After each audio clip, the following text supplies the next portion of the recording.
from the heart of Gadhafi's stronghold, the Libyan capital Tripoli. We're among a small group of journalists who've been invited in as the Gadhafi regime tries to put its stamp now on the unfolding story here. And as we try to sort fact from fiction, sometimes fact is so much stranger. Who could possibly invent the rants and the ravings of a leader like Colonel Gadhafi, the defecting Libyan Air Force pilots, the Libyan diplomats bursting into tears at the United Nations as they take a stand against their leader of 41 years? Now, the tough new sanctions and Gadhafi's increasing isolation are based on allegations that he has ordered airstrikes, bombing of civilian protesters. We have seen no evidence of that yet, and the Gadhafis strongly deny it. But journalists have been to hospitals and have seen gunshot victims. We've met people who are angry that protests have been met by live fire. There are special army brigades and tanks ringing the entrances to this capital. Also confirmation that a town just 30 kilometers away is under opposition control. But there is a sense that Gadhafi can hold out here, at least in the short term, as we found out in our journey that began 24 hours ago.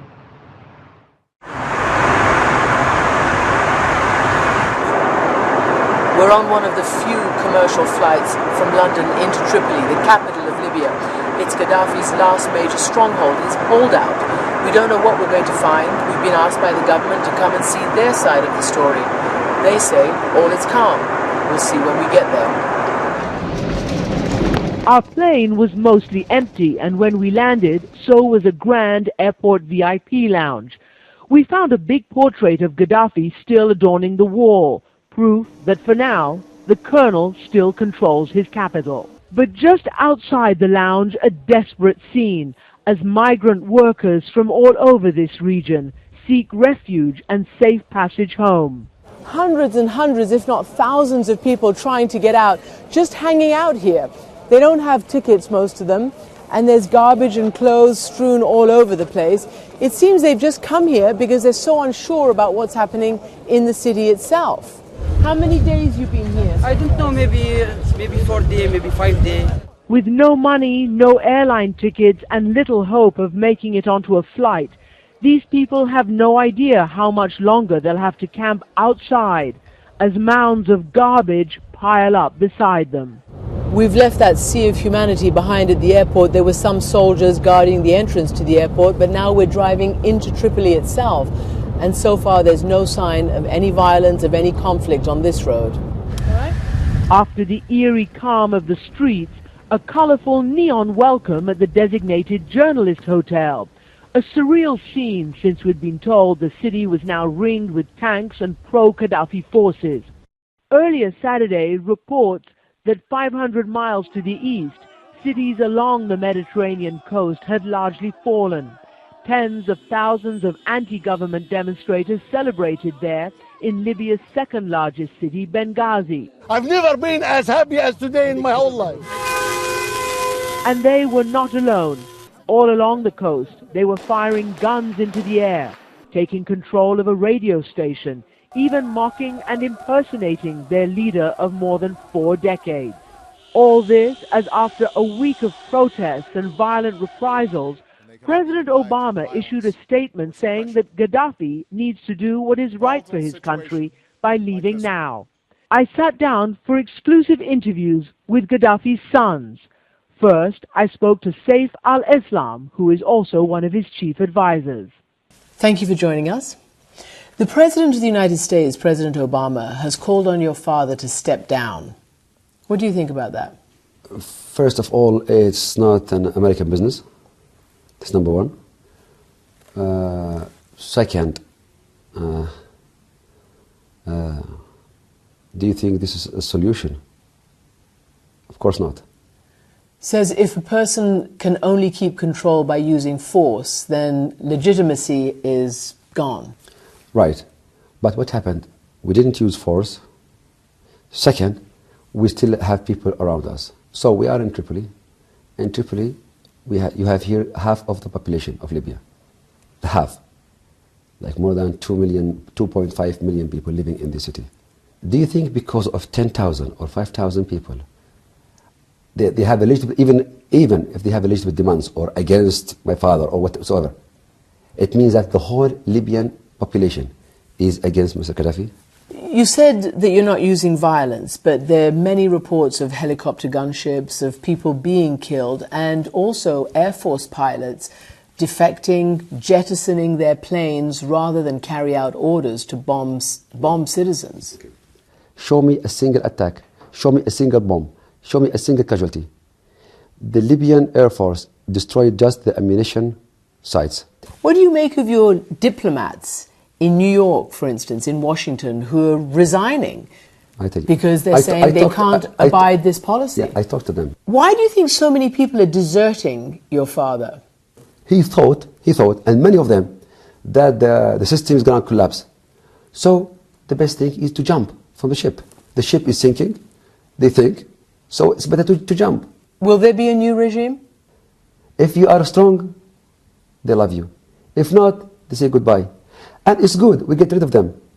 Hypocrites. Do you think they'll get rid of you? No. They are the losers. They have no future. They want to join the youth revolution. What's the plan? What is your plan? Are you staying? Are you going? What's your father's plan? Is he staying? Is he going? Listen, nobody is leaving this country.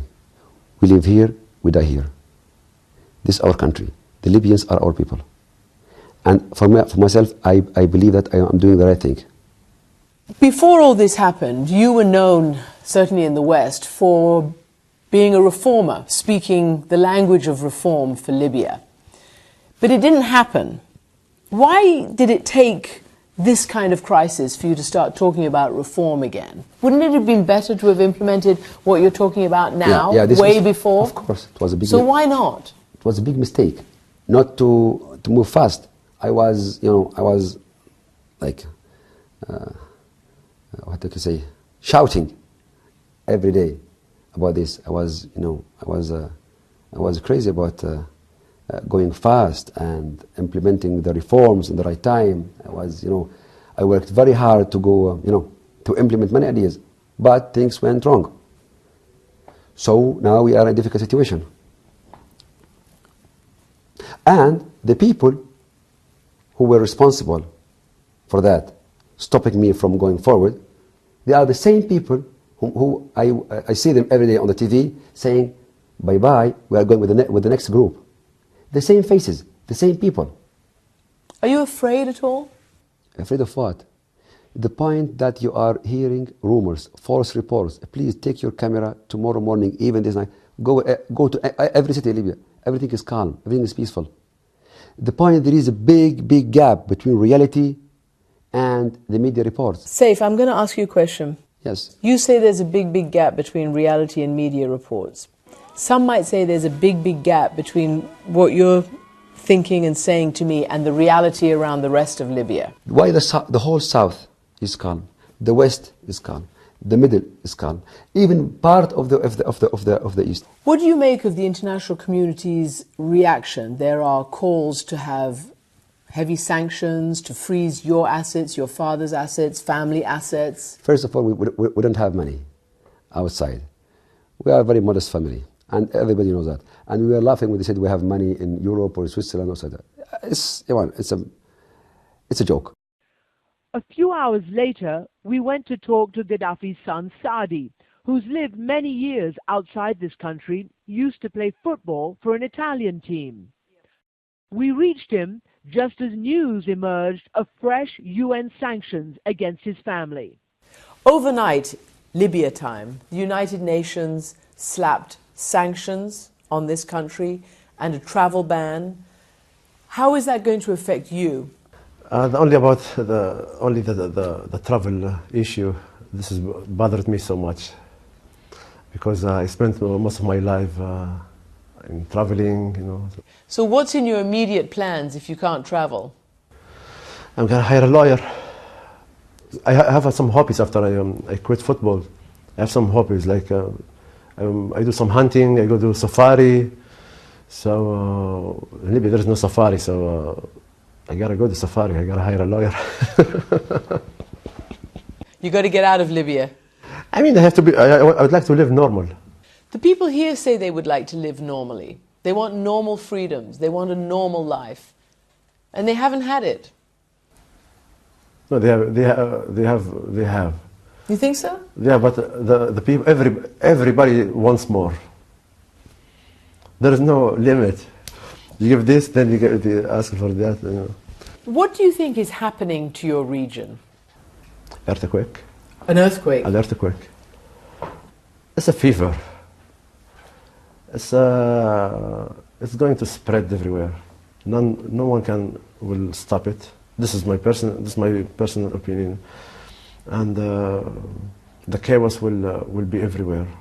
You think it'll be chaos, or you think it'll be a fever of freedom and democracy? No.